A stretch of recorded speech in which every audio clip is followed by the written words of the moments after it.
Hello, my name is Tristan and tonight I'm going to be talking to you guys about Heart of Darkness by Joseph Conrad.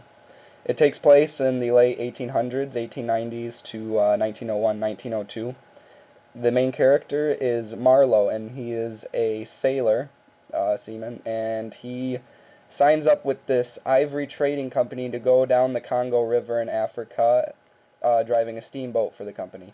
And he goes down the river, and as he goes down, he meets native people. He meets people working for the company down there, and he notices very quickly that it's a bit more savage down there, and it's just not quite what he's used to in Europe. It's a bit off-settling. The whole book is a bit off-settling, but it really drives the book, and it keeps you excited while you're reading it. And the whole time when he's driving down the river, he keeps hearing stories about this guy named Kurtz, who is apparently an ivory trader that is even further down the river, very deep into Africa, and he's apparently a prodigy. He's really good at his job, and everyone's saying he's going to make it to the top ranks of the company one day. And Marlowe really he's drawn to this guy, and the more he hears about him, the more interested he is, and the more interested you are because you don't know any more about him than he hears from other people. So this whole time Kurtz is kind of a driving factor in the book, and you're wondering what is he going to be like? Is he like everyone says he is? Is he worse? Is he better? And along with Kurtz, the wilderness itself is a really driving factor of this book, and Marlowe's always talking about it. He's saying how dark it is. The heart of darkness actually refers to Africa, the wilderness around them.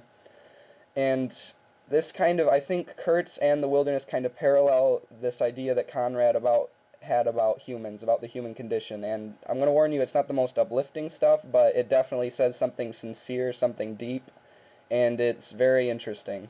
You can take a lot more from this book than you can just skimming through it. If you read it a lot more closely, a lot deeper, you're going to pick up a lot more from it, and quite frankly, you're going to get a lot more out of it. And yeah, I read it pretty slow.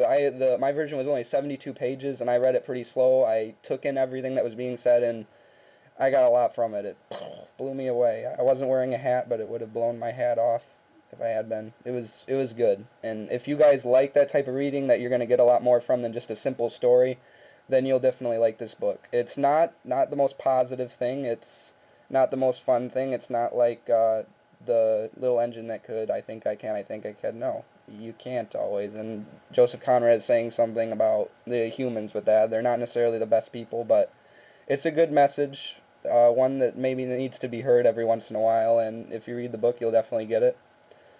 So hopefully, you'll read the book.